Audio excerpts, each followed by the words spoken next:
ప్రేక్షకులకు నమస్కారం. దేవి శరన్నవరాత్రులు ప్రత్యేక కార్యక్రమానికి సాదర స్వాగతం.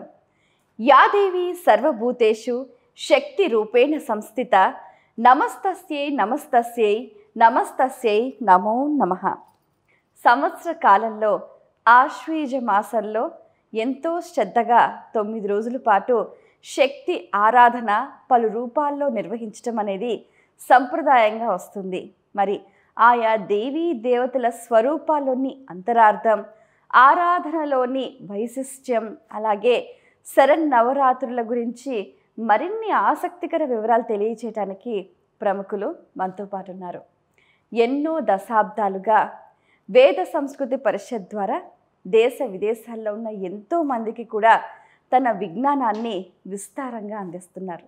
ఇదే కాకుండా బహుముఖ ప్రజ్ఞాశాలిగా, అలాగే బహుభాషా కోవిదులుగానే కాకుండా ఎన్నో రచనలు చేయటం, ఒక వక్తగా, ఆధ్యాత్మికవేత్తగా, ప్రవచనకర్తగా ఇలా తనకున్న విజ్ఞానాన్ని పలు కోణాల్లో, పలు పార్శ్వాల్లో విస్తరింపచేస్తూ అందరికీ సరికొత్త కోణంలో అందిస్తూ, అలాగే జ్యోతిష్య, వాస్తు, సంఖ్య, రత్నశాస్త్రం ఇలా ప్రతి ఒక్క శాస్త్రానికి సంబంధించి నిగూఢమైన విషయాలు ప్రస్తుత మానవ జీవన సరళిలో ఏ విధంగా ఉపయోగపడతాయి, ప్రతి ఒక్కటి కూడా ఆచరించే విధంగా సులువైన మార్గాల్ని అందరికీ తెలియజేసే క్రమంలో తనకంటూ ఒక ప్రత్యేకమైన ముద్రను వేసుకొని జ్యోతిష్య కిరణంగా ఎంతో దేదీప్యమానంగా వెలిగిపోతున్నారు.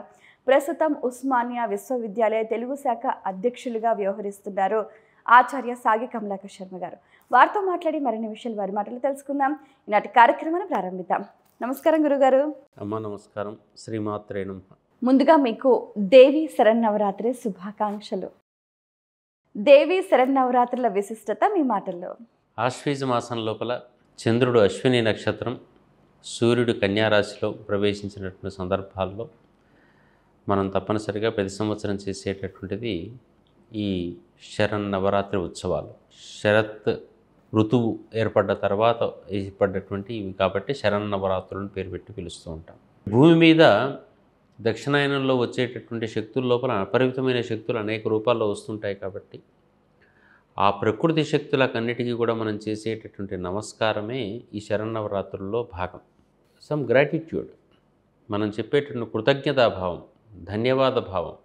ఈ ధన్యవాద భావం చెప్పేదాని వెనుక కూడా ఎంతో కొంత సైన్స్ లేకుండా పోలేదు. ఈ శరన్నవరాత్రుల గురించి గుర్తు చేసుకునే ముందు కొంత జ్యోతిషాస్త్రాన్ని కూడా గుర్తు చేసుకోవాలి. ఇక్కడ అమ్మవారు అనేటటువంటిది ఖచ్చితంగా మనకు సింహవాహనగా మనకు కనపడుతూ ఉంటుంది ఎక్కడ చూసినప్పటికీ కూడా. కన్యారాశి అనేటటువంటి దాంట్లోకి సూర్యుడు ప్రవేశించినప్పుడు కన్య అనేటటువంటి భావన్నే మనకు ప్రత్యేకంగా చూపిస్తారు. ఈమెకు సింహం వాహన. శ్రీనాథుడు మనకు అనేక రకాలుగా సింహవాహన శ్లోకాలు మనకు కనపడ్డప్పుడు కూడా తెలుగు సాహిత్యంలో శ్రీనాథుడు కూడా ప్రధిత సతతంబు గొలుతురా భద్రకాళి జగతిని 86 దేశముల వారు దశదినంబులు సింహకేతనము నిలిపి హూణభూమికి దైవమీ ఉత్పలాక్షి అని రాస్తాడు. దశదినంబులు సింహకేతనము నిలిపి అన్నాడు. సింహవాహన, సింహకేతన ఈమె. ఇది అర్థం చేసుకోవడానికి ఒక ప్రత్యేకమైనటువంటి మార్గం ఉంది మనకు. కన్యారాశి కన్నా ముందున్న రాశి పేరు సింహరాశి. మేషం, వృషభం, మిథునం, కర్కాటకం తర్వాత సింహం, కన్య. మనము తూర్పు వైపున ఆకాశాన్ని గమనించేటట్టయితే మొట్టమొదటి సింహరాశి ఉదయిస్తుంది, కింది నుంచి కన్యారాశి ఉంటుంది. ఆకాశంలో జాగ్రత్తగా దాన్ని గమనించేటట్టయితే ఈ కన్య అనేటటువంటి అమ్మవారికి ఈ సింహము జెండాలాగా, లాంఛనంలాగా, కేతనంలాగా కనపడుతూ ఉంటుంది. మనము తూర్పు ఆకాశాన్ని, పడమట ఆకాశాన్ని వరుసలో చూడటం సంప్రదాయం ఉంది మనకు. అది అట్లాగే ఇలా చూసుకుంటూ కిందికి వచ్చేటట్టయితే సింహం కిందికి మొదలు అస్తమిస్తుంది, తర్వాత కన్య పైనుంచి అస్తమిస్తూ వస్తుంది. ఇప్పుడు ఇక్కడ చూసేటట్టయితే ఎట్లా ఉంటుందంటే సింహం కన్యకు వాహనంలాగా కనపడుతుంటుంది. తూర్పు ఆకాశంలో కనిపించినప్పుడు అది లాంఛనము లేదా కేతనం అవుతుంది.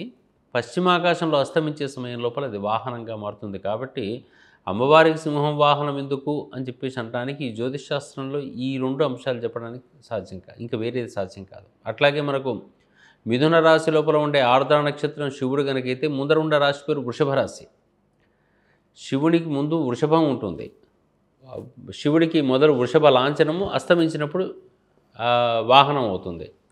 ఇట్లా అక్కడ శివునికి నంది వాహనంగాను, ఇక్కడ అమ్మవారికి సింహ వాహనంగాను మనవాళ్ళు చూపించే సంప్రదాయం జ్యోతిష సంప్రదాయంలో వచ్చింది. ఇది తప్ప ఇంకొక ఏ అంశం కూడా ఇది చెప్పడానికి కుదరదు. మిగిలినంతా తాత్విక సమన్వయమే.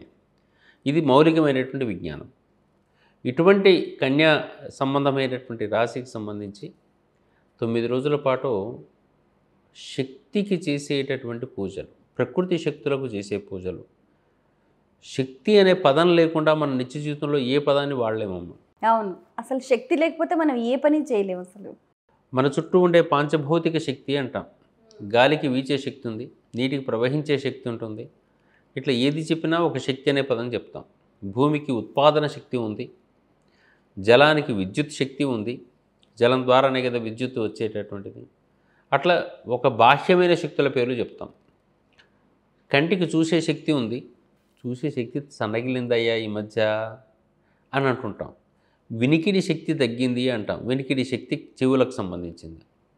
అట్లాగే నాలుకకు రుచి చూసే శక్తి ఉంటుంది, తింటే ఆహార నాళానికి అరిగించుకునే శక్తి, ఊపిరితిత్తులకు ఓ రకమైన శక్తి, కిడ్నీస్కి ఓ రకమైన శక్తి, కాళ్ళకు నడిచే శక్తి, చేతులకు పనులు చేసే శక్తి. ఇవన్నీ కూడా ప్రతి భాగానికి ఒక శక్తి అనే పదం కామన్గా వాడాలి. శక్తి అనే పదం, ధర్మం అనే పదం నిత్య జీవితం లోపల అన్ని చోట్లలో మనం వాడే పదాలు. ధర్మం అనే శబ్దం, వాడికి ఆ ధర్మం అయ్యా, వాడు అటువంటి శక్తి ఉన్నవాడయ్యా, ఈ పదాలన్నీ మాట్లాడుతూనే ఉంటుంటాం. కాబట్టి మన లోపల ఉండే అంతర్గతమైన ప్రతి భాగంలోనూ ఒక శక్తి ఉంటుంది. మన చుట్టూ ఉండేటటువంటి పంచభౌతిక శక్తిలోనూ శక్తి ఉంటుంది. ఈ శక్తులకన్నిటికీ కూడా ఒక భావన ఏర్పరచుకొని ఆయా శక్తులు మన దగ్గర నుంచి ఎట్లా వస్తున్నాయి, ఈ భూమి మీద ఏ శక్తి ఏ విధంగా మనకు రూపాంతరం పొందుతుంది, ఆ శక్తులు మనం ఎట్లా వినియోగించుకుంటున్నాం అనే సైన్స్ని అర్థం చేసుకోవడమే ఈ 9 రోజుల పూజలకు సంకేతం. అమ్మవారితో కలిసి కూర్చోవటం, ఉపాసన చేయటం అని చెప్పేసి అంటే ఈ ప్రకృతి శక్తితోని, ఆ సూర్యశక్తితోని మనం సమాగమం పొంది ఉండటం. ఇప్పుడు గమనిస్తే గురువుగారు, మనకు కొన్ని ప్రాంతాల్లో నవదుర్గలను ఆరాధిస్తూ ఉంటారు. కొన్ని ప్రాంతాల్లో ఇప్పుడు బాలాత్రి ప్రసుందరి దేవి నుంచి రాజరాజేశ్వరి వరకు ఆరాధిస్తూ ఉంటారు. కొన్ని ప్రాంతాల్లో అష్టలక్ష్ములను ఆరాధిస్తూ ఉంటారు. అంటే మరి ఎవరిని ఆరాధించాలంటారు? ఇక్కడ అది ప్రాంతీయమైనటువంటి భావన, దేవాలయాల లోపల ఉండేటటువంటి మొదటి నుంచి ఉన్నటువంటి భావనే అయినా వీటికన్నిటికీ ఒక ప్రత్యేకంగా బాలాత్రిపుర సుందరి, రాజరాజేశ్వరి వరకు వచ్చేటటువంటి ఈ నవరాత్రుల విశేషం లోపల మాత్రం ప్రత్యేకమైనటువంటి ఒక సైన్స్ ఉంది. ఈ సైన్స్ ఏమిటి అని చెప్పేసి అంటే ఒక్కొక్క అవతారాన్ని మనం దర్శిస్తే ఈ విషయం తెలుస్తుంది. ఇది మొత్తానికైతే శక్తి 9 రోజుల పాటు శక్తి యొక్క ప్రత్యేక పూజ. ఈ శక్తుల ప్రత్యేక పూజల తర్వాత దసరా నాడు మనము అప్పటికి భూమి కొంత ఈ వానలు తగ్గి గట్టిపడుతుంది అనే భావనతోనే అంతకుముందు 4 నెలల పాటు చాతుర్మాస్య దీక్షల లోపల వ్యవసాయ వ్యాపారాదులన్నీ కూడా ఆపి ఇంట్లో ఉండేవాళ్ళు. ఎందుకంటే ఎక్కడ పోతే అక్కడ నీళ్లు అడ్డం పడుతూ ఉండేవి. ఆ రోజుల లోపల చాలా కష్టంగా ఉండేది. ఇప్పటింటే కొన్ని డ్యాములు అవన్నీ వచ్చేసాయి, అన్ని బ్రిడ్జులు వచ్చేసాయి, కానీ ఆ రోజుల లోపల ఇబ్బందులు చాలా ఉండేవి. ఎక్కడికి వెళ్ళకపోయేవాళ్ళు. వ్యాపారం ఒకటి, రెండవది యుద్ధము, క్షత్రియునికి యుద్ధం, ఈ రెండు ఆపేవాళ్ళు. అందుకనే దసరా నాడు చేసే పని ఏంటంటే ఊరు దాటుతారు, సీమాంతం అంటారు దీన్ని, సీమోల్లంఘనం. అక్కడికి వెళ్ళి రావడం, ఊరు దాటడం అనేటటువంటి, అంటే ఇక్కడి నుంచి మీరు వ్యాపారాలు వ్యవహారాలు మొదలు పెట్టచ్చు అని చెప్పేసి చెప్పడం అనమాట. ఆ పని చేసేవాళ్ళు. సరే, ఏదేమైనా మొత్తానికి ఇది మేజర్గా ఈ 9 రోజులు 10 రోజులు చేసేటటువంటి కార్యక్రమం అయినప్పటికీ కూడా మొదటి రోజు బాల, చివరి రోజుకు రాజరాజేశ్వరి, ఈ వరుస ఏదో కనపడుతూ ఉంటుంది ఇక్కడ. ఎవరిని ఆరాధన చేయాలి, ఎట్లా ఆరాధన చేయాలి అని చూస్తున్నప్పుడు అమ్మవారి అసలు పౌత్రమావాస్య నాడు చక్కగా అమ్మవారు గర్భస్థయి కొత్తగా పిల్లను కనబోతుంది అనిపించేటట్టుగా ఉంటుంది. ఆ ముందు రోజు నాడు పూర్తిగా ఆమె నిండు గర్భిణి, తెల్లవారి బాలను ప్రసవించింది అన్నట్టుగా కనపడుతూ ఉంటుంది.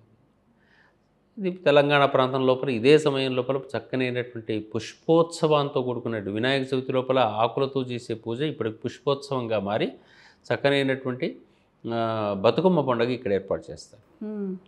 బతుకమ్మ పండుగ లోపల కూడా అరోమా థెరపీ లాగా పుష్పాల చుట్టూ తిరిగి ఆ మధ్య లోపల కూడా పెట్టేటటువంటిది అమ్మవారే. అక్కడ కూడా ఒక రకమైనటువంటి అమ్మవారే పసుపు రూపంలో పెట్టి గౌరమ్మని పెట్టి, అది కూడా ఒక రకమైన తాంత్రికమైన అమ్మవారి పేరే. అది కాకుండా బయటికి బతుకమ్మ అని పేరు పెడుతున్నారు. దాని చుట్టూ తిరుగుతూ చేసేటువంటి 9 రోజుల పాటు పూజలు, దానికి అయినటువంటి సద్దులు అంటారు. ఇవి శరన్నవరాత్రి రోజుల్లో పెట్టే నైవేద్యాలు ఎటువంటివో వాళ్ళు పెట్టే సద్దులు అవే. వాళ్ళకుండే ప్రాంతీయాల లోపల ఉండేటటువంటి ఆహార నియమాలు ఏవి ఉన్నాయో దాన్నే నైవేద్యాలుగా పెట్టే సంప్రదాయం సద్దులు అని. అది ఆపరంగా ఉన్నాయి. మనకు సూర్యోదయానికి సంబంధించి సూర్యునికి సంబంధించినటువంటి వేరు వేరు కిరణాలు మన భూమి మీద ప్రసరిస్తూనే ఉన్నాయి. ఈ ప్రసరించే కిరణము ఓజోన్ పొర నుంచి వడగట్టబడి మన దగ్గరకు వస్తుంది. ఓకే. ఈ బడి మన దగ్గరకు వస్తున్నటువంటి ప్రతి కిరణము కూడా మనకు ఎన్నో రకాలైనటువంటి సంకేతాలను ఇస్తూ ఉంది. ఈ కిరణం లోపల మొదటి కిరణం నుంచి నిలువెత్తు తల ఎత్తి చూడగలిగేటటువంటి కిరణం వరకు కూడా ఒక్కొక్క కిరణానికి మన వాళ్ళు ప్రత్యేకంగా దృష్టి సారించారు మన పూర్వీకులు. నవరాత్రుల లోపల కేవలం పూజల వరకు ఉపాసనల వరకు అనుకున్నాం. ఉపాసన అంటే ఆ కిరణంతో కలిసి ఉండటం. బాలాకిరణము అని చెప్పేసి అని అన్నారు అనుకుందాం. ఉదాహరణ బాలా త్రిపుర సుందరి, మనకు వెంకటేశ్వర స్వామి కూడా బాలాజీ అనే పేరు ఉంది. బాలా త్రిపుర సుందరి అంటారు. త్రిపురాలు అంటే మన మనస్సు, శరీరం అనేటటువంటిది లోహపురం, మనస్సు అనేది రజతపురం, ఆత్మ అనేది స్వర్ణపురం. ఈ మూడు పురాల లోపల కూడా అద్భుతమైనటువంటి సౌందర్యం ఉంటే త్రిపుర సుందరి అంటారు. ఆ మూడు చోట్ల కూడా మీలో రాక్షసత్వం ఉంటే వాడిని త్రిపురాసురుడు అంటారు. ఈ త్రిపురాసురత్వ స్థితి నుంచి మనం త్రిపుర సుందరి స్థితికి వెళ్ళిపోవాలి అనేటటువంటి భావన దీంట్లో అంతర్గతంగా కనిపించేటువంటి అంశం. అయితే ఈ బాల అనేటప్పుడు ఎట్లా కనపడుతుందంటే సూర్యోదయ సమయం లోపల ఈ ప్రకృతి అంతకుముందు పూర్తిగా చీకటిగా ఉన్నదల్లా అరుణ కిరణాలు అప్పుడప్పుడే బయటికి వస్తున్నటువంటి కిరణాల వల్ల భూమి అంతా కూడా ఒక్కసారి మేలుకుంటుంది. పశుపక్ష జాతి మేలుకుంటుంది. మనమన్నా బద్ధకంగా పడుకోవచ్చేమో కానీ పశుపక్ష జాతులు పడుకో. సూర్యోదయం అక్కడ అవుతుందనగానే ఇవి లేచి కూర్చుంటాయి, ఆహార సముపార్జనకు ఇంకేదో పనులకు వెళ్ళిపోతుంటాయి. అవి అటువంటి పనులు చేసేటటువంటి విధానం లోపల ఆ మొదటి కిరణం ఏదైతే ఉందో చల్లగా హాయిగా ఉంటుంది. చూడటానికి ఎర్రగా కనపడుతుంటుంది సూర్యుని కిరణం, బయటికి అరుణ కిరణాలు కనపడుతుంటాయి. అందుకే మీరు చక్కగా జాగ్రత్తగా చూడండి.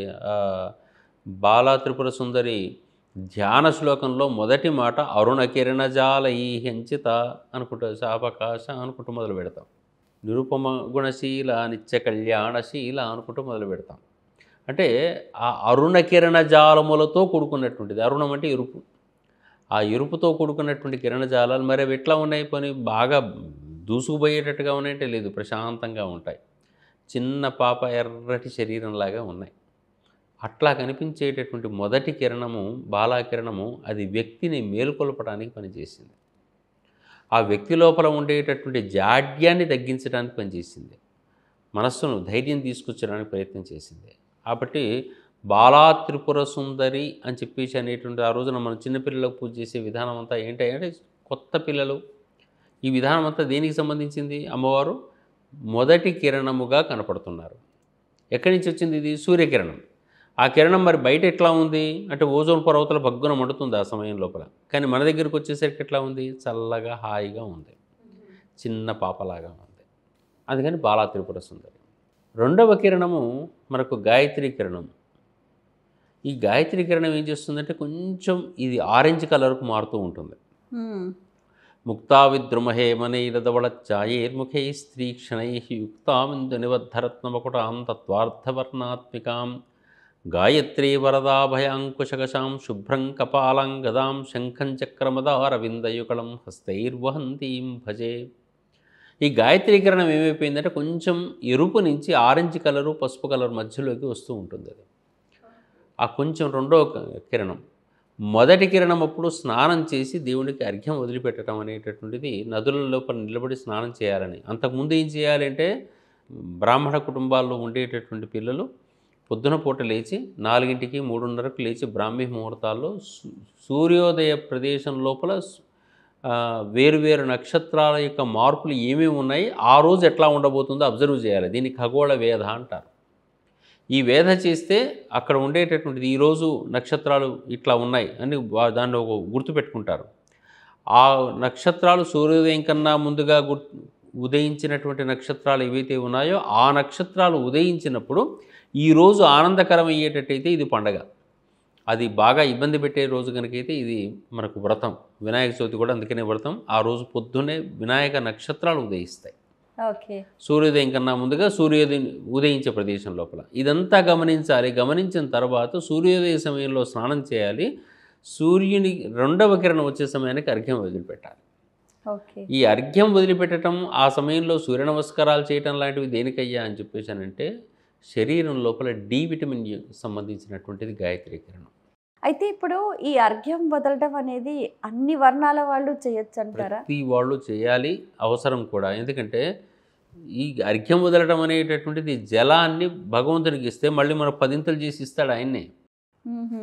భగవంతునికి జలాన్ని సమర్పించటం, తృప్తి పరిచే దాని పేరు తర్పణం అంటారు. నీళ్లు వదిలిపెట్టేటటువంటిదంతా కూడా అర్ఘ్యం అంటారు. చేతులతో ఇచ్చేది ఏదైనా అర్ఘ్యమే అవుతుంది. అది ఆయనకు గనక ఇచ్చేటట్టయితే, భగవంతుడు మన దగ్గర నుంచి జలాన్ని స్వీకరించేటట్టయితే మళ్ళీ 6 ఇంతలు చేసి తీసుకుంటాడు. అసలు సూర్యుని యొక్క విశేషం అంటూ ఏం చెప్తారంటే, సముద్రం మీద ఉండేటటువంటి జలాన్ని స్వీకరించేటటువంటి సూర్యుడు మళ్ళీ మంచినీళ్లుగా మార్చి మనకు వర్షాన్ని కురిపిస్తాడు అని. హుహు. అందుకనే ట్యాక్సీ తీసుకునేటటువంటి ఒకానొక రాజు అందరి దగ్గర నుంచి ఎందుకు తీసుకోవాలి అంటే, మళ్ళీ 10 ఇంతలు మంచి చేయడం కోసం, వాళ్ళు తినడానికి కాదు, మంచి చేసి సమాజానికి పంచడం కోసం ట్యాక్సీ తీసుకోవాలి అని చెప్పేసిన సూత్రం ఎక్కడి నుంచి వచ్చిందనమాట. ఓకే. అట్లా నీళ్లు అంటే తాను పనికిరాంతి తీసుకున్నా కానీ మంచి చేసి ఇవ్వాలి, ఇది సూత్రం. ఆ సూత్రం ప్రకారం రఘువంశ మహారాజులు ఉన్నారు అని చెప్పేసి రఘువంశంలో కాళిదాసు రాస్తూ ఉంటాడు. అట్లా అటువంటి స్థితుల లోపల రెండవ కిరణం అర్ఘ్యం అందరూ ఇవ్వవలసిందే నిజానికి. ఎందుకంటే సూర్యునికి నీళ్లు, సూర్యుని కాంతి నేను తీసుకోవట్లేదా, దానికి ఇంక వర్ణం ఏంటి, వర్గం ఏంటి, అసలు మామూలుగానే ఇవన్నీ వద్దు ఇంకా. కానీ అసలు సూర్యుని కిరణాన్ని స్వీకరించిన వాళ్ళు ఎవరు? అందుకని ఖచ్చితంగా అందరూ జలాన్ని ఇచ్చే సంప్రదాయం పెంచుకోవాల్సిందే. సరే, ఏదేమైనా మొత్తానికి రెండవ కిరణం శరీరం లోపల డి విటమిన్ సంబంధించిన కిరణం అందరికీ కావాలి. ఈ రోజుల్లో చిన్నపిల్లలకు డి విటమిన్ లేదని పొద్దున్న పుట్టగానే పిల్లల్ని తీసుకుని పోయి పైన మేడ మీద తీసుకుపోయి చూపించే సంప్రదాయం లేదా, దానికి వెలుగులు పెడుతున్నారు, దానికి ఎంతో కొంత వసూలు చేసుకుంటూ. ఆ తర్వాత శరీరంలో రికెట్స్ కానీ, ఆస్టియోపొరోసిస్ కానీ ఇవన్నీ ఏర్పడుతున్నాయంటే డి విటమిన్ లోపం. ఈ కాలంలో డి విటమిన్ లోపంతో చాలామంది కనపడుతున్నారు. అందుకని సూర్యునికి ఎదురుగా కాసేపు ఆ సమయం లోపల ఉండి సూర్య నమస్కారాలు లాంటివి చేయటం అనేటటువంటి సంప్రదాయం అంతా కూడా ఈ రెండవ కిరణమైన గాయత్రి కిరణం ఇది రక్షించేటటువంటిది. గాయత్రి ఒక మంత్రం రూపంలో లోకానికి తెలిసింది. గాయత్రి అనేది ఛందస్సు, యాక్చువల్గా అది ఛందస్సు, వైదిక ఛందస్సులో గాయత్రి ఛందస్సు. ఆ వరుసలో ఏది రాసినా గాయత్రి అనే అంటారు. ఇప్పుడు ఆ ఛందస్సు ఈ లోకానికి అంటే ఈ ప్రస్తుత కాలానికి ఏ విధంగా ఉపయోగపడుతుంది అంటారు? అది ఆ వరుసలో రాయటమే ఛందస్సు.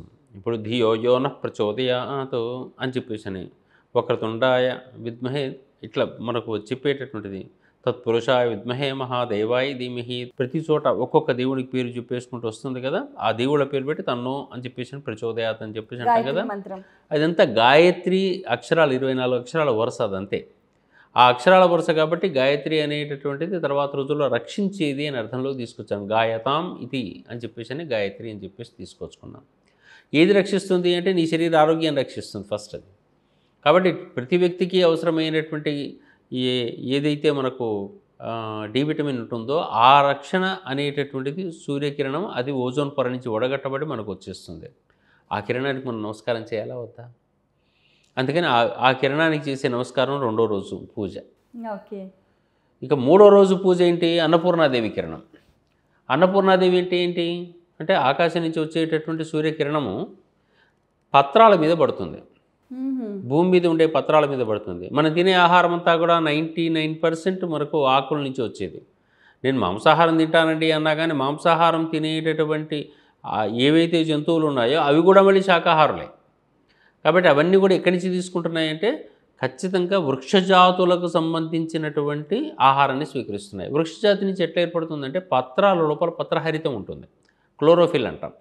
ఈ క్లోరోఫిల్ అనేటటువంటి పత్రహరితం మీద సూర్యుని కాంతి పడ్డప్పుడు కిరణజన్య సంయోగ క్రియ జరుగుతుంది, ఫోటోసింథసిస్ అంటాం. ఏ కిరణజన్య సంయోగ క్రియ జరగడం వల్ల పిండి పదార్థం ఏర్పడుతుంది. ఆ పిండి పదార్థాలను దాచుకుంటుంది. ఆ దాచుకున్న దాన్ని మనం దోచుకుంటున్నాం.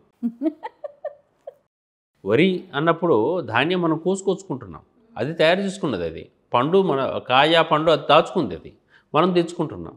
అంటే అర్థం ఏమిటి? ఇప్పుడు ఆటోమేటిక్గా వృక్షాదుల జాతుల నుంచే మనం ఆహారం అంతా మనం ఎక్కడి నుంచి తింటున్నామంటే సూర్యుని కిరణం యొక్క ప్రభావం చేత ఈ పత్రహరితం మీద పడటం వల్ల వచ్చినటువంటి ఆహార సముపార్జన. మరి ఈ కిరణానికి మనం నమస్కారం చేయాలా వద్దా? ఇది కనుక కిరణం పడలేదనుకోండి, ఈ చెట్టు బయటకు వస్తుందా? మీరు వృక్షాన్ని నాటినప్పుడు ఇక్కడెక్కడో ఇంట్లో నాటి పెట్టారనుకోండి, సూర్యుని కిరణం పడకుండా ఇంట్లో అది పెరుగుతుందా అసలు? బయట భూమి ఉండాలి, భూమి లోపల నీళ్లు పడాలి, అన్నీ పెట్టినప్పటికి కూడా భగవంతుని దయ అనేది సూర్యకిరణమే. ఆ సూర్యకిరణ ప్రభావాన్ని మన వాళ్ళందరూ క్యాలిక్యులేట్ చేసినటువంటి విధానం ఇది అన్నపూర్ణాదేవి అని. నిత్యానందకరి, వరాభయకరి, సౌందర్య రత్నాకరి అని చెప్పినటువంటిది మాట అదే. ఆమె ఎందుకు ఆనందాన్ని కలిగజేస్తుందంటే భోజనమే ఆనందం మనకు. ఆనందం కలగడానికి మూల కారణం ఎవరు? సూర్యుని శక్తి. ఇది సూర్యుని కిరణ శక్తికి నమస్కారం. అందుకనే నమస్తస్యై నమస్తస్యై, ఆమెకు నమస్కారం. అది మూడో రకమైన కిరణం, అన్నపూర్ణాదేవి. అన్నపూర్ణాదేవి. అంటే ఇప్పుడు అన్నపూర్ణాదేవిగా మనం భావన చేసినప్పుడు ఏం చూడాలి అంటే, సైన్స్ పరంగా మూలమైనటువంటి కిరణజన్య సంయోగ క్రియ ఈ భూమి మీద ఉండే ప్రతి ఆకు మీద పడుతూ ఉండటం వల్ల వచ్చినటువంటి ప్రోడక్ట్. ఈ ప్రోడక్టే మన దేహం. ఇవాళ ఆహారమే మనం తింటున్నాం. అన్నం తినకుండా ఎట్లుంటున్నాం? అన్నం ఎక్కడి నుంచి వచ్చింది కదా? ప్రతి వస్తువు కూడా ఇక్కడి నుంచి ఇట్లా వస్తుందని మనం తెలుసుకోవాలి. అందుకని ఆ అన్నపూర్ణాదేవి అని బయటికి చూపించే దాని వెనక ఉండేటువంటి సైన్స్ని మనం గమనించాల్సి ఉంటుంది. అలాగే మరి నెక్స్ట్ లలితా త్రిపురసుందరి దేవి. మహాలక్ష్మీ కిరణం అని 4వ రోజు నాడు చేస్తాం. 5వ రోజు నాడు చేసేటటువంటిది లలితా త్రిపురసుందరి. ఓకే. మహాలక్ష్మి అన్నప్పుడు లక్ష్మి ఐశ్వర్యానికి సంకేతం. లక్ష్మలు అంటే శుభగుణాలు అని అర్థం. లక్ష్మి ఐశ్వర్యానికి సంకేతంగా కనపడుతుంది. ఐశ్వర్యం అనేది ఈశ్వరుని సంకేతంగా ఉంటుంది. ఈశ్వరుడు మనకున్నవాడు సూర్యుడు ఒక్కడే. సూర్యుని కిరణమే ఇవన్నీ కూడా మనకు కనిపించేటువంటి విధానం. ఈ ఐశ్వర్య సంపద అంటే అసలు భూమి లోపల కానీ భూమి చుట్టుపక్కల కానీ ఇప్పుడు ఇంతసేపు మాట్లాడిన మన ఆహారం అనేది ఐశ్వర్యమేనా కాదా? అది అమ్ముకునే కదా చాలామంది బతుకుతున్న వాళ్ళం. అది డబ్బుగా మారిందా లేదా? భూమి ఐశ్వర్యమా కాదా మనకు? భూమి అనేక రూపాల లోపల మనకు వినియోగపడుతుంది కదా. మన ఆవాసానికి పనిచేస్తుంది, అనేక రకాల పంటలకు ఇంకితరమైనటువంటి వ్యవహారాలకు ఉపయోగపడుతుంది కదా. భూమి లోపల ఉండేటటువంటి నేచురల్ గ్యాస్ ఉంది, సహజ వాయువులు ఉన్నాయి. అదంతా కూడా మనం అమ్ముకుంటున్నాం, మనం వాళ్ళ వంట చేసుకుంటున్నాం కదా. మరి పెట్రోలు, డీజిలు అది భూమి నుంచి వచ్చేదే కదా. అది కూడా ఆకాశం నుంచి వచ్చే కిరణాల వల్ల, భూమితోని జరిగిన చర్యల వల్ల అది ప్రొడ్యూస్ అయ్యేదే కదా. ఈవెన్ బండరాళ్ళమ్మ, ఇప్పుడు గ్రానైట్ ఎఫెక్ట్, గ్రానైట్ పరిశ్రమ, అద్భుతమైన పరిశ్రమ రావాలంటే ఆ రాయి కూడా భూమి సూర్యుడి నుంచి వచ్చేటువంటి కిరణ ప్రభావంతో భూమి లోపల వచ్చేటటువంటి మార్పుల వల్ల జరిగేటటువంటిది కదా. అనేక రకాల అగ్నిపర్వతాల వ్యవహారం జరిగేది. బొగ్గు ప్రొడ్యూస్ అయ్యేది కూడా అక్కడి నుంచే కదా. అది కూడా మనకు ఇవే కదా సోర్సెస్. కాబట్టి ఇదేమో బయటికి కనిపించేటటువంటి ధనం.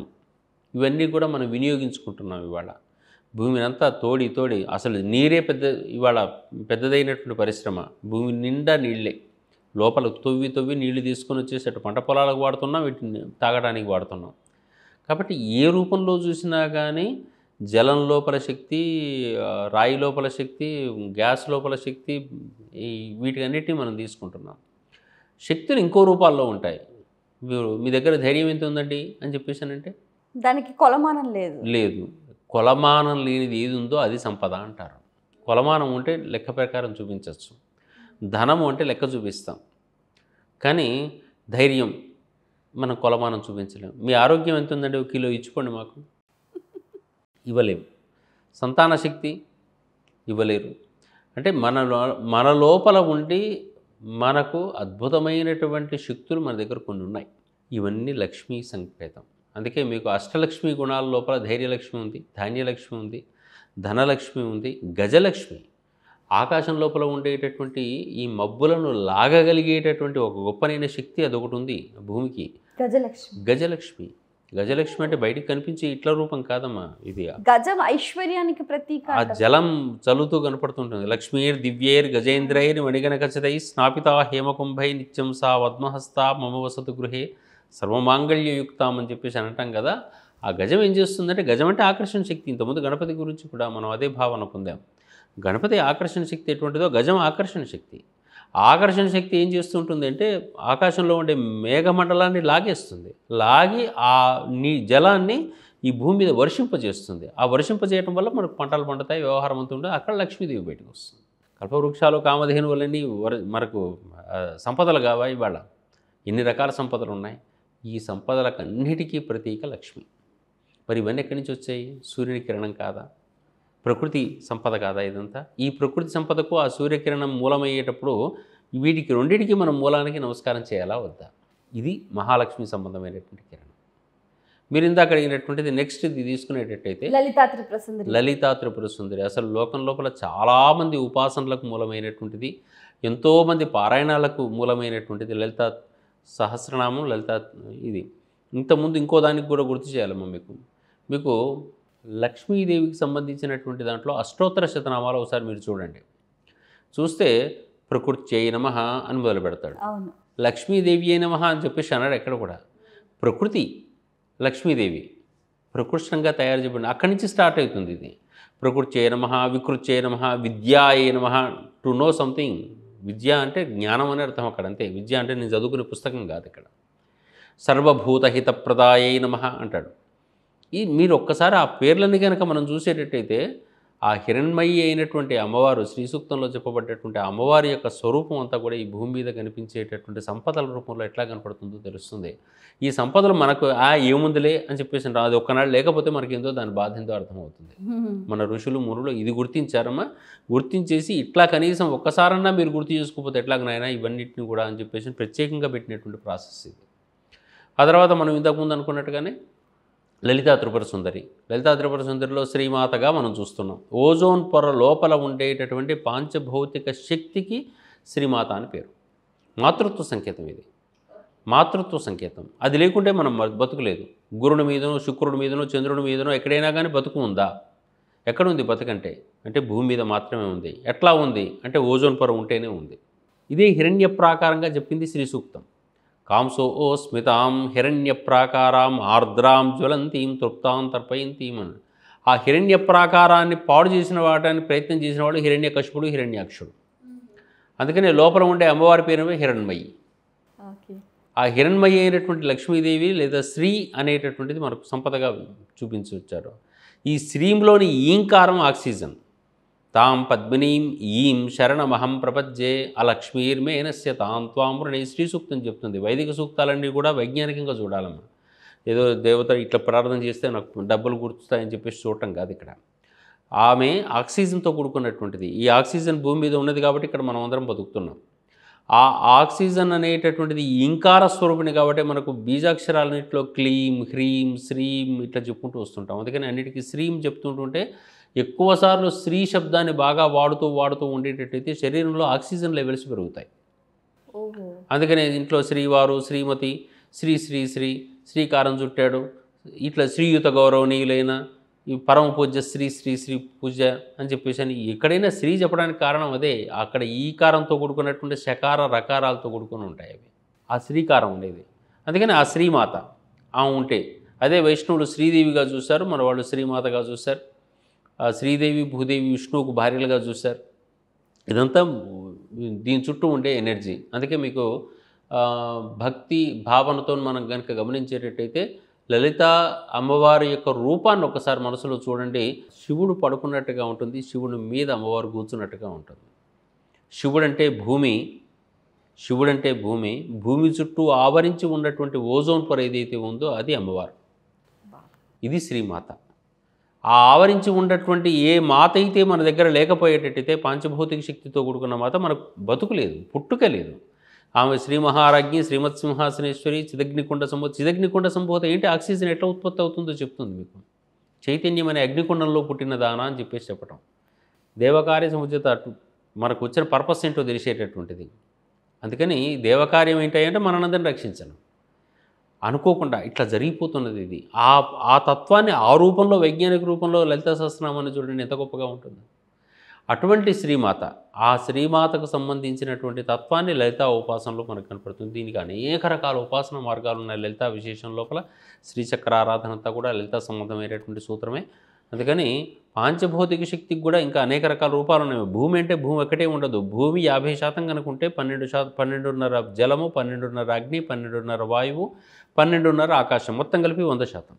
జలం అంటే జలం 50% అంటే భూమి 12.5, మిగతా 4 భూతాలు 12.5, మొత్తం 100%. ఇది పంచీకరణ విధానం అంటారు ఆధ్యాత్మిక విధానం లోపల. ఈ పంచీకరణ విధానం అంతా కూడా పాంచభౌతిక శక్తికి సంకేతంగా ఉంటుంది.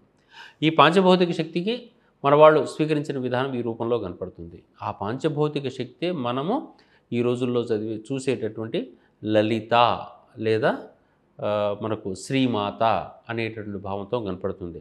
త్రిశతి నామాల్లో కూడా దీనికి సంబంధించిన విశేషంలో కకార రూప కళ్యాణి, కళ్యాణ గుణశాలిని, కళ్యాణశీల నిలయ, కమనీయ, కళావతి అంటూ కా, ఏ, ఈ ఇటువంటి కొన్ని అక్షరాలతో సమన్వయంతో చేస్తూ ఉంటుంటారు.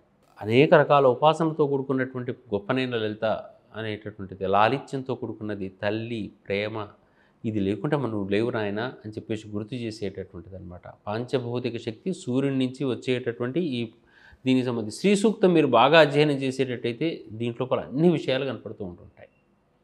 లక్ష్మీదేవికి దీంట్లోనే కనపడతాయి. శుద్ధలక్ష్మి, మోక్షలక్ష్మి, జయలక్ష్మి, సరస్వతి, శ్రీలక్ష్మి, వరలక్ష్మిశ్చ ప్రసన్న మమ సర్వదా లేదా ప్రసన్న జన సర్వదా అని కూడా చెప్పుకోవచ్చు మనం హాయిగా. అటువంటి లక్ష్మీదేవి విధానం అక్కడెట్లా ఉంటుందో ఇక్కడ శ్రీమాత, శ్రీ మహారాజ్ఞి, శ్రీమత్ సింహాసనేశ్వరి కూడా అటువంటిది, మనకు మాతృత్వ సంబంధమైనటువంటిది. అందుకని ఆ తల్లి ఉపాసన అనేటటువంటిది, ఆ శక్తికి చేసే పూజ అనేది 5వ రోజు నాడు చేసే పూజ. ఆ తర్వాత సరస్వతీదేవి ఆరాధన. సరస్వతి అంటే కదిలేది అని అర్థం, సరతి అంటే కదలిక. సరస్వతి అంటే ఇప్పుడు అంతర్లీనంగా ఉన్న అంతర్వాహిని అని కూడా అంటూ ఉంటారు. లోపల జ్ఞానం అంతర్వాహిని కాదా? కానీ మిగతా ఏ దేవతలకు లేనట్టుగా సరస్వతీదేవికి నదీ స్వరూపాన్ని అందించారు. అందులో అంతర్యం జలం అనేటటువంటిది కూడా ఈ జ్ఞానానికి సంకేతంగా స్వీకరించుకుంటూ అంతర్వాహినిగా వెళ్తుంది. సరస్వతి నది కూడా ఎక్కువసేపు ఎంత దూరం ఉండదమ్మా, ప్రత్యక్షంగా చాలా దగ్గరగా ఉంటుంది. ఒక పర్లాంగ్ ఉంటే కష్టం, అది అంతే. మిగతా అదంతా మళ్ళీ అలకనందాలో కలిసిపోతుంటుంది అది అక్కడ. సరే, ఈ సరస్వతి అనేటటువంటిది అసలు స్వరూపం ఏంటయ్యా అంటే అంతర్వాహిని. అంతర్వాహిని అంటే మన లోపల ఉండే జ్ఞానస్వరూపము అని అర్థం అనమాట. సరతి అంటే కదలిక. సరస్సు కదులుతూ ఉంటుంది, సర్పము కదులుతూ ఉంటుంది. సరతి ఆ పదంలోనే కదలిక అని అర్థం. జ్ఞానం కదలికలకు హేతు అవుతుంది, అజ్ఞానం కదలికలకు హేతువుగా ఉండదు. జాడ్యం బలంగా ఇట్లా కూర్చుంటుంది. కానీ జ్ఞానం ఉన్నప్పుడు కదలికలు ఉంటుంటాయి. కదలికలు ఎక్కడికి ఉంటాయంటే ఉన్నత స్థితికి ఎదగటానికి కోసం. అందుకని జ్ఞాన భావనకే సరస్వతి అని సంకేతం. అయితే జ్ఞానం ఎప్పుడు ఏర్పడుతుంది అంటే జ్ఞానము వెలుగు ఉన్నప్పుడు ఏర్పడుతుంది. చిమ్మ చీకటి ఉన్న చోట్ల లోపల జ్ఞానం ఏర్పడదాం ఎవరికి కూడా. ఇక్కడంతా కూడా లైట్ మొత్తం తీసేసి కూర్చోండి, ఎక్కడ ఇది ఉందో మనకు తెలియదు. ఒకవేళ లేచి నడిస్తే ఏ కాలుకి ఏమటం వస్తుందో, కాలు కింద పాము ఉందా, తేలుందా, కప్పు ఉందా కూడా మనకు అర్థం కాదు. భయం. అటువంటి భయం నుంచి ఒక చిన్న లైటు కనపడ్డప్పుడు కూడా వెంటనే ధైర్యం వచ్చేస్తుంది. అంటే వెలుగు పడితే ధైర్యం వస్తుంది, వెలుగు పడితే జ్ఞానం వస్తుంది. జ్ఞానం వస్తేనే కదా ధైర్యం కూడా వచ్చింది. అందుకని జ్ఞానం ఏర్పడటానికి కారణమైనటువంటి భావన ఎక్కడి నుంచి వచ్చింది? మరి సూర్యుని వెలుగే కదా అది కూడా. సూర్యుని వెలుగును ఒక దగ్గర కుప్పబోసినట్టుగా చూడండి ఒక్కసారి, తెల్లటి కాంతిని, తెల్లటి వస్త్రధారణ వేసుకున్న అమ్మవారి రూపం కనపడుతుంది. యా కుందేందు తుషారహారధవళ, యా శుభ్ర వస్త్రాన్విత, యా వీణావరదండమండితకర, యా శ్వేత పద్మాసన, యా బ్రహ్మాచ్యుత శంకర ప్రభృతిభిర్దేవై సదా వందిత, సా మాంపాతు సరస్వతి భగవతి నిశ్శేష జాడ్యాపహ. మొదటిసారి పూజ చేసేటప్పుడే సరస్వతి నమస్తుభ్యం వరదే కామరూపిణి అంటారు. కోరికలన్నీ అనేక రకాల రూపాల్లో కనిపించేది. విద్యారంభం కరిష్యామి సిద్ధిర్భవతు మే సదా, నా జ్ఞానవృద్ధిని మొదలు పెడుతున్నాను అని.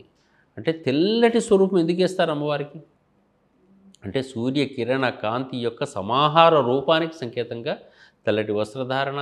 ఆమె శ్వేత పద్మాసనంలో కూర్చున్నట్టుగా చూపిస్తారు. పద్మం లోపల కూర్చుంటారా ఎవరైనా? కాదు, జ్ఞాన భావన అది, అంతే. ఆ తర్వాత లౌకిక విద్యలకు ప్రత్యేకంగా ఒక పుస్తకము, సంగీత విద్యలకు ప్రత్యేకంగా ఒక వీణ, ఆధ్యాత్మిక విద్యలకు ప్రత్యేకంగా అక్షమాల చేతిలోకి చూపిస్తుంటారు. ఈ అక్షమాలకు సంకేతం ఏమిటి అంటే అక్షరమాల. ఆ నుంచి క్ష వరకు ఉండేటటువంటి అవి అక్షరాలు అంటాం కదా. ఈ ఆ నుంచి క్ష వరకు ఉండేది అక్ష, అవి మాల. అక్షరము అంటే క్షరం అంటే నాశనం, అక్షరం అంటే నాశనం కానటువంటిది అని చెప్పేసి అర్థం లోపల. ఇట్లా మనకు అమ్మవార్ల రూపాల లోపల ఈ రూపంలో మనకు కనిపించేటటువంటిది అద్భుతమైనటువంటి జ్ఞాన సాగర భావన, తెల్లటి కాంతి, సూర్యుని యొక్క కాంతి యొక్క స్వరూపం మనకు సరస్వతీదేవిగా కనపడుతుంది. బాగుంది. ఆ తర్వాత దుర్గాదేవి. దుర్గాదేవి మనలో సహజంగా కొన్ని భయాలు ఉన్నాయి. భయము అనేటటువంటిది వ్యక్తిని నాశనానికి హేతువుగా మారుతుంది. ధైర్యం చాలా ఆనందాన్ని ఇచ్చేటటువంటిది. శరీరంలో కండరాలన్నీ భయం వల్ల సంకోచింపబడి ఆ లోపలికి యూనివర్స్ ఎనర్జీ ఎప్పటికీ ఎంటర్ కాదు. యూనివర్స్ ఎనర్జీ హాయిగా ఎప్పుడు ఉంటుంది అంటే నీలో ప్రేమ, ఆనందం, తృప్తి, ప్రశాంతత ఎక్కడ పోయినా కానీ నాకు ధైర్యంగా ఉంటున్నప్పుడు కండరాలన్నీ ఇట్లా వికసించి ఉంటాయి. మనం చక్కగా ఒకసారి నవ్వితే మన ముఖంలో విప్పారినట్టుగా ఎట్లా కనపడుతుందో, శరీరంలో ప్రతి అణువు కనుక ఇట్లా విస్తరించి ఉండేటట్టయితే యూనివర్స్ ఎనర్జీ ఎట్లా వస్తుంది. అందుకనే ఎప్పుడూ కూడా ఆధ్యాత్మికతలు నువ్వు సంతోషంగా ఉన్నాయినా, ఎప్పుడు భయపడకు, ఒత్తిడికి గురిగాకు, ఈ భయం వల్ల నీ ఎనర్జీ మొత్తాన్ని పాడు చేసుకుంటున్నావు అని చెప్పేసి చెప్తూ ఉంటుంటారు. ఈ లోకం లోపల నేను వచ్చిన పని పూర్తి కావాలంటే నాకు ధైర్యం కావాలి. ఆ ధైర్యం కావాలి అనుకునేటట్టయితే నా లోపల భయరహితమైన స్థితి కావాలి. దుర్గే స్మృత హరసి భీతి మశేష జంతో, భయం తీసిపారేయాలి. స్వస్థై స్మృతామపి మతీవ శుభాందదాసి దారిద్ర దుఃఖ భయహారిణి కాత్వదన్య సర్వోపకారకరణాయ స్తార్త్రచిత్త సర్వమంగళమాంగళ్యే శివే సర్వార్థ సాధకే శరణ్యే త్ర్యంబకే గౌరి. ఈ రూపంలో చూసినప్పటికి కూడా అనేక రకాలైనటువంటి ధైర్యాలను ఇచ్చేటటువంటిది, శరీరంలో రోగ నిరోధక శక్తి పెంచేటటువంటిది. చుట్టుపక్కల వచ్చేటటువంటి అమ్మవార్లు ఉంటాయి మనకు, స్మాల్ పాక్స్, చికెన్ పాక్స్ లాంటివి. ఇవి అమ్మవారిని పిలుస్తుంటారు. నిజానికి స్మాల్ పాక్స్, చికెన్ పాక్స్ వ్యాధులు కదండి. అయినా కానీ అమ్మవారిని ఎందుకు పిలుస్తారంటే నీలో ఆ శక్తి తగ్గిందిరా నాయనా, అది పెంచుకో అని చెప్పడం ఇండైరెక్ట్గా. స్మాల్ పాక్స్, చికెన్ పాక్స్ ఎందుకు వస్తుందంటే మనలో శక్తి తగ్గింది. శక్తి తగ్గినప్పుడు రోగం బయటకు వస్తుంది. ప్రకృతిలో కూడా మన కరోనా ఎందుకు వస్తుందంటే మనలో ప్రకృతిలో శక్తి తగ్గినప్పుడు రోగం బయటకు వస్తుంది. ప్రకృతి బలంగా నిలబడ్డప్పుడు రోగం రాదు. మీకు కూడా రోగనిరోధక శక్తి ఫుల్గా ఉంటున్నప్పుడు ఏ రోగము రాదు. రోగనిరోధక శక్తి కొంచెం తగ్గగానే ఏదో రోగం బయటకు వస్తుంది. అందుకని దుర్గాదేవి ఏం గుర్తు చేస్తుందంటే దుర్గమమైన ప్రదేశాల్లో కూడా నేనున్నానని చెప్పేటువంటి విధంగా ఆ సూర్యకిరణాన్ని నువ్వు ఉపాసన చేస్తూ కూర్చో. ఒక స్థాయికి ఎదిగిన తర్వాత వచ్చే సూర్యకిరణం, ఆ కిరణం నీకేం చేస్తుంది, ఈ భూమికి నీకు రోగ నిరోధక శక్తిని పెంచుతూ ఉంటుంది. ఆ రోగ నిరోధక శక్తి పెంచడంతో పాటు నీకు ధైర్యాన్ని, స్థైర్యాన్ని, ఈ లోకంలో మనుగడ సాగించేటటువంటి విధానాన్ని, రోగరహిత స్థితిని పెంచుతూ ఉంటుంది. ఇది దుర్గాదేవికి సంబంధించినటువంటి సూత్రం. దీని తర్వాత వచ్చేది మహిషాసురమర్దిని అని పేరు. మహిషము కుమ్ముగలిగిన రాక్షసుడు. మహిషాసురునికి అనేక రకాల గణాలు ఉన్నాయి. ఆయన చుట్టూ బ్రహ్మాండమైనటువంటి సైన్యం ఉన్నట్టుగా దేవీ భాగవతం చదివితే చాలా క్లియర్గా ఉంటుంది, చాలా స్పష్టంగా తెలుస్తుంది. అసలు శుంభుడు, నిశుంభుడు, రక్తబీజుడు, వాడు వీడు చాలామంది ఉంటారు. అసలు మహిషాసురుని సంహరించాలనంటే ఆకృతులు మారిపోతూ ఉంటాయి. ఆ మారిపోతున్న ఆకృతులను, అంటే ఇప్పుడు మనిషి లోపల కూడా అన్ని రకాల స్వభావాలు మారుతూ ఉంటాయి. వాటన్నిటిని అణిచేసి సమస్థితిలో ఉంచడానికి అట్లా మనం చూసుకుంటున్నప్పుడు అదే మహిషాసురుడు మొన్నటి ఈజీగా అర్థం కావడం కోసం చెప్పేటటువంటిది ఏంటంటే, మహిషం అంటే దున్నపోతుకు 2 కొమ్ములు ఉంటాయి. మరి మొన్న కరోనాకు కూడా 2-3 కొమ్ములు ఉన్న రాక్షసుడే కదా.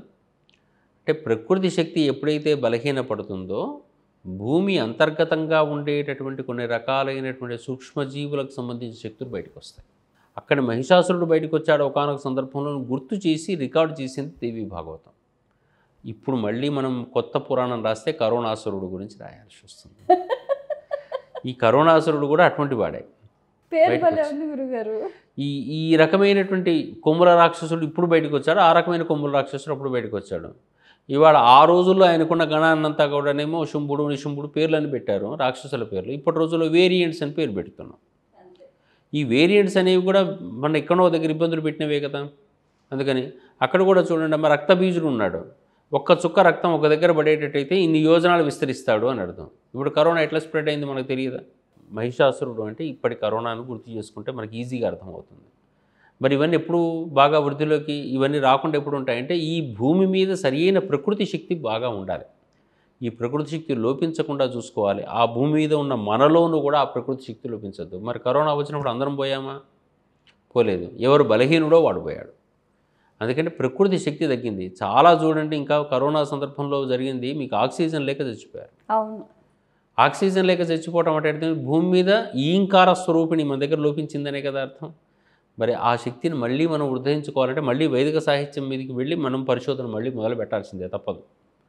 అటువంటి వైపు వెళ్ళిన తర్వాత నాయన నువ్వు ఈం అనుకుంటూ కూర్చో, లేదా శ్రీం అనుకుంటూ కూర్చో, నీ శక్తి పెంచుతుంది అని చెప్పేసి అని మన పూర్వకాలను చేసిన ఉపాసనా మార్గం ఒకటి ఉంది కదా. ఆ ఉపాసన మార్గం మనకి వాళ్ళు తీసుకొస్తే ఈ మహిషాసురులు మళ్ళీ మన దగ్గర రారు కదా. ఈ స్ప్రెడ్డింగ్ డిసీజెస్ ఉండవు కదా. ఆ డిసీజెస్ మనకు ఉండవు అని చెప్పే సమన్వయ సూత్రమే ఈ మహిషాసురుడు. చివరికి చాలా కాలానికి యుద్ధం చేసి మహిషాసురుడిని చంపినట్టుగా చూపిస్తారు. మన దగ్గర కూడా కరోనాసురుడు కూడా ఒక 4-5 ఏళ్ళు పట్టింది మొత్తానికి రిమూవ్ చేసుకోవడానికి వచ్చే ప్రయత్నం. మళ్ళీ ఇంకే అసురుడు వస్తాడో తెలియదు. ఎప్పటికప్పుడు ఆ పాక్సులు ఈ పాక్సులు ఎప్పటికప్పుడు భయపెట్టేవి మనం.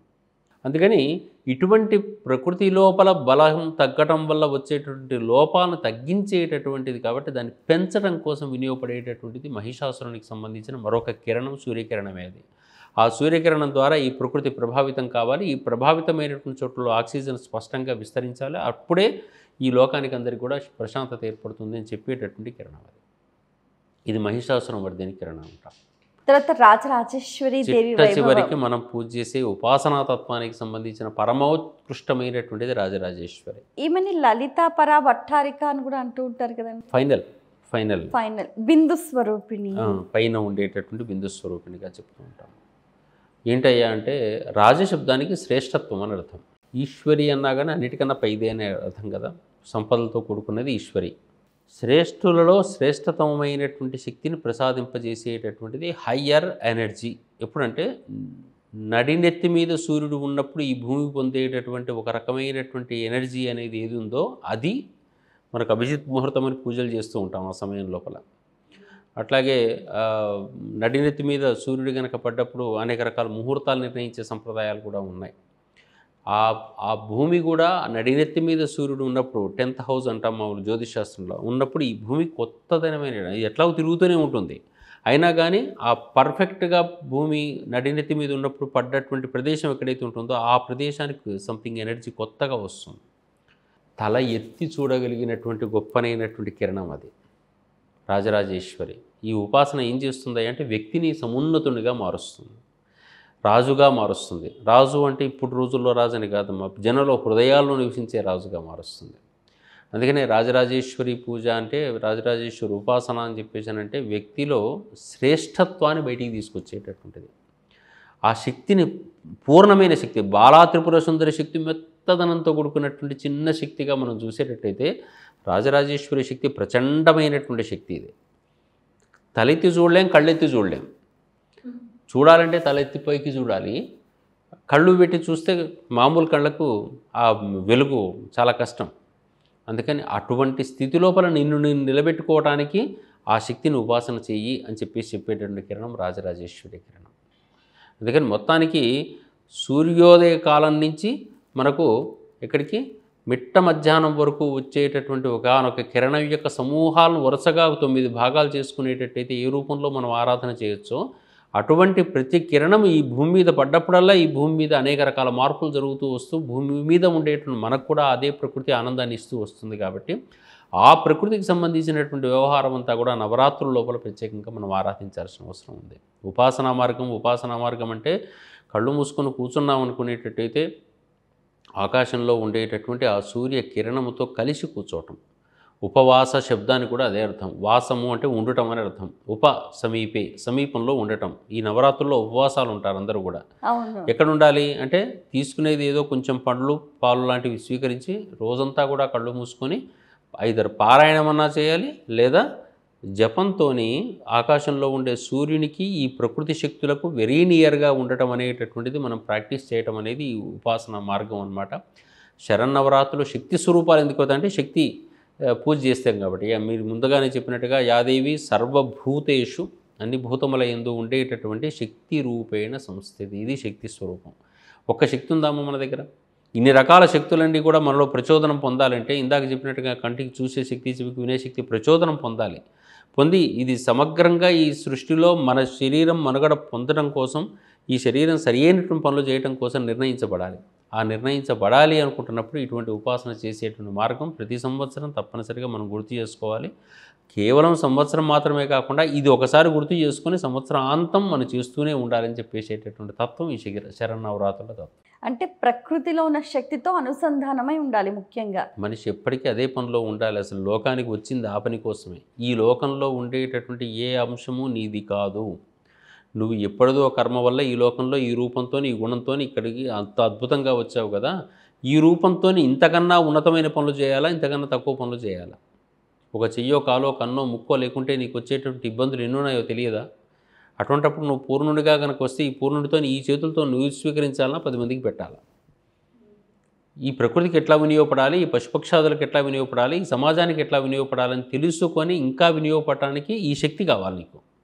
Without energy you can't survive. నువ్వే సర్వైవ్ కాలేనప్పుడు పక్కవాడికి ఏం ఉపయోగపడతావు నువ్వు? ఈ శక్తిని బాగా పెంచుకుంటూ పోయేటట్టయితే ఈ శరీరము తక్కువ శ్రమతో ఎక్కువ పనులు చేయగలదు. అటువంటి వాళ్ళు లేరు ఆ లోకంలో. అద్భుతమైన వ్యక్తులు ఉన్నారు, వాళ్ళ చుట్టూ ప్రపంచాలు ఉన్నాయి. అటువంటి ప్రపంచాన్ని నీ చుట్టూ ఎందుకు తయారు చేసుకోవు? ఎట్లా వస్తుంది నీకంటే ఆ శక్తితో నువ్వు సమన్వయం పొందు. కళ్ళు మూసుకొని ఆ శక్తితోని, ఆ సూర్యకిరణ శక్తితోని నువ్వు నీ మనసును అనుసంధానం చేయి. ఆ మనస్సుకు ఛార్జింగ్ పెట్టేసి, ఫోన్కు ఛార్జింగ్ పెడుతుంటుంటే ఎట్లాగైతే కనెక్టింగ్ విత్ ఎనర్జీ అంటుంటాం, ఈ connecting with energy, connecting with power అయితే ఇట్ ఈస్ పవర్ఫుల్ అవుతుంది ఏది ఫోన్. అట్లాగే నీ మనస్సును కూడా నీకన్నా ఉన్నతమైనటువంటి ఆ సూర్యకిరణ శక్తితోనో ప్రకృతి శక్తితోనో సమన్వయం చేసుకుంటూ ఆ శక్తులతో కలిసి ఉండేటట్టయితే you should be powerful. Otherwise powerless ఉన్నవాడు ఎప్పటికైనా కానీ లోయర్ లెవెల్ వర్కుల్లోనే ఉంటాడు, ఏదో బతికితే చాలంటాడు. పవర్ఫుల్ అయిన వాడు వాళ్ళ లోకానికి వినియోగపడుతూ ఉంటుంటాడు. అదే రాజరాజేశ్వరి. చాలా అద్భుతంగా చెప్పారు గురుగారు. మీ అమూల్యమైన సమయాన్ని కేటాయించి ఎన్నో విషయాలను వివరంగా మాకు తెలియజేసినందుకు ధన్యవాదాలు. నమస్కారం అమ్మా. స్వస్తి.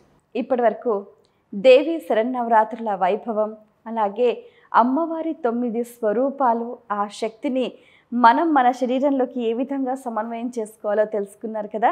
ఆ విధంగా ఈ ఆత్మ, పరమాత్మ, ప్రకృతి శక్తుల కలయికతోటి మనం మరింత శక్తివంతులుగా తయారయ్యే ప్రయత్నం చేద్దాం. ఇది ఇవాళ కార్యక్రమం. మరో కార్యక్రమంలో మళ్ళీ కలుసుకుందాం. అంతవరకు సెలవు. నమస్కారం.